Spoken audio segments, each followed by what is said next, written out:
آقا امام الانبیاء علیہ السلام کے پیارے غلام حضرت حبیب بن زید رضی اللہ تعالیٰ عنہ جو مکہ پاک سے دور ایک قبیلے میں رہتے تھے، غریب گھرانے سے تعلق تھا، اپنے بال بچوں کا پیٹ مزدوری کر کے پالتے تھے، اور ان کا مزدوری کرنے کا یہ انداز تھا کہ وہ اپنے سر پر ٹوکرا اٹھا کر قبیلوں میں شہر میں جا کر کھجوریں بیچ کر اپنے بچوں کے لیے روزی کمایا کرتے تھے۔ حضرت حبیب بن زید رضی اللہ تعالیٰ عنہ کو کسی نے کہا کہ کبھی بھول کر مکہ پاک میں نہ چلا جانا، مکہ پاک میں ایک جادوگر آیا ہے، ایک مسلمانوں کا نبی آیا ہے جو کہتا ہے کہ میں اللہ کا حبیب ہوں، میں آخری نبی ہوں۔ اس کے سامنے جو بھی چلا جاتا ہے وہ اسی کا ہو کے رہ جاتا ہے، اس کا کلمہ پڑھ لیتا ہے، جو اس کے سامنے آ جاتا ہے، جو اسے دیکھ لیتا ہے وہ اسی کا عاشق، اسی کا دیوانہ ہو جاتا ہے۔ حضرت حبیب بن زید رضی اللہ تعالیٰ عنہ لوگوں کی باتوں میں آ گئے اور مکہ پاک نہیں جاتے تھے، اپنے قبیلے میں اور ساتھ والوں قبیلوں میں جا کر کھجوریں بیچتے اور اپنے بچوں کے لیے روزی کماتے۔ ایک غریب گھرانے سے تعلق تھا، گھر میں فاقے تھے، کبھی روزی بن جاتی کبھی نہ بنتی۔ ایک دن دل میں خیال آیا کہ مکہ پاک جاؤں، جا کر کھجوریں بیچ کے آؤں، زیادہ منافع ہوگا، زیادہ میری سیل ہو جائے گی، کھجوریں زیادہ بک جائیں گے۔ حضرت حبیب بن زید رضی اللہ تعالیٰ عنہ چلتے چلتے مکے کے بازار میں آئے۔ میرے آقا تاجدار مدینہ صلی اللہ تعالیٰ علیہ وآلہ وسلم اپنے غلام کے گھر میں موجود ہیں، باہر آواز لگاتا ہے، او لوگو کھجوریں لے لو، کھجوریں لے لو، کھجوریں لے لو مجھ سے، میں کھجوریں بیچنے کے لیے آ گیا ہوں۔ میرے آقا تاجدار مدینہ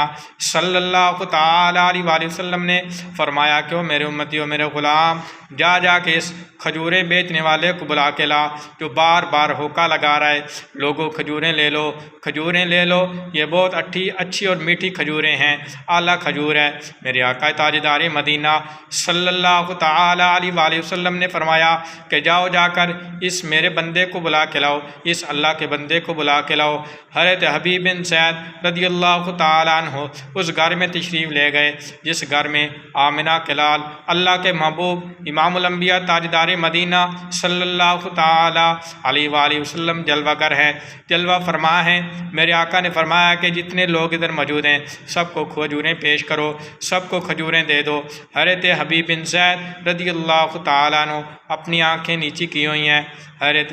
حبیب بن زید لوگوں کو کھجوریں دے رہے ہیں، میرے آقا کے چہرے کو نہیں دیکھ رہے۔ دیتے دیتے دل میں خیال آیا کہ ایک نظر اٹھا کے دیکھ لوں، شاید یہی اللہ کا محبوب ہو، یہی مسلمانوں کا نبی ہو جس کے بارے میں لوگ کہتے ہیں یہ بڑا ہی جادوگر ہے، جو بھی اسے دیکھتا ہے اسی کا دیوانہ، اسی کا ہو کے رہ جاتا ہے، لوگ اس کی نظروں سے بچتے پھرتے رہتے ہیں۔ جب ایک بار دیکھا تو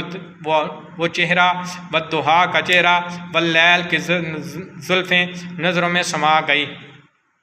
ایک بار دیکھنے کے بعد دل میں خیال آیا، اے حبیب اتنا خوبصورت چہرہ ایک بار پھر دیکھ لے۔ حضرت حبیب بن زید نے اپنے چہرے کو اوپر اٹھایا اور میرے آقا تاجدار مدینہ صلی اللہ تعالیٰ علیہ وسلم کے والضحیٰ کے چہرے کو دیکھتا ہے۔ پھر اس نے والضحیٰ کے چہرے کو دیکھ لیا، پہلے تو صرف نظروں سے دیکھا تھا، اب دل سے بھی دیکھ لیا، اب دل بھی میرے آقا پہ فدا ہو گیا، اپنی دماغ میں اپنی ذہن میں میرے آقا کی صورت بیٹھ گئی۔ اب کھجوریں بیچ کے چلا گیا، گھر چلا گیا، سارے گھر والے سو گئے۔ حضرت حبیب بن زید رضی اللہ تعالیٰ عنہ اپنے گھر میں جاگ رہے ہیں، رات کا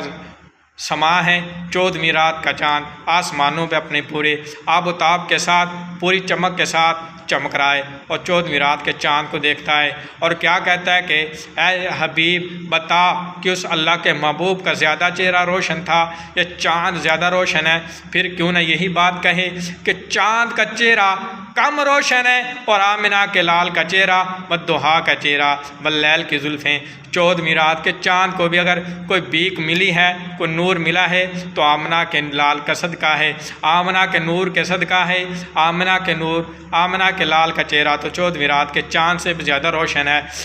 صبح کو اٹھا اور سیدھا مکہ پاک آیا اور آ کر میرے آقا تاجدار مدینہ صلی اللہ تعالیٰ علیہ وسلم کی بارگاہ میں حاضر ہو گیا۔ عرض کرتا ہے یا رسول اللہ صلی اللہ تعالیٰ علیہ وسلم، میں نے جب سے تم کو دیکھا ہے، جب سے آپ کو دیکھا ہے، مجھے کوئی چیز اچھی نہیں لگتی، نہ کھانا اچھا لگتا ہے، نہ اپنا گھر اچھا لگتا ہے، نہ اپنے بچے پیارے لگتے ہیں۔ مجھے اپنا غلام بنا لے، مجھے اپنا کلمہ پڑھا لے، میں بھی آپ کا امتی بننا چاہتا ہوں۔ حضرت حبیب بن زید رضی اللہ تعالیٰ عنہ اپنا گھر بار اپنا قبیلہ چھوڑ کے میرے آقا کے در دولت پر آ گئے، آ کر کلمہ پڑھ کے مسلمان ہو گئے اور میرے آقا کے غلام بن گئے۔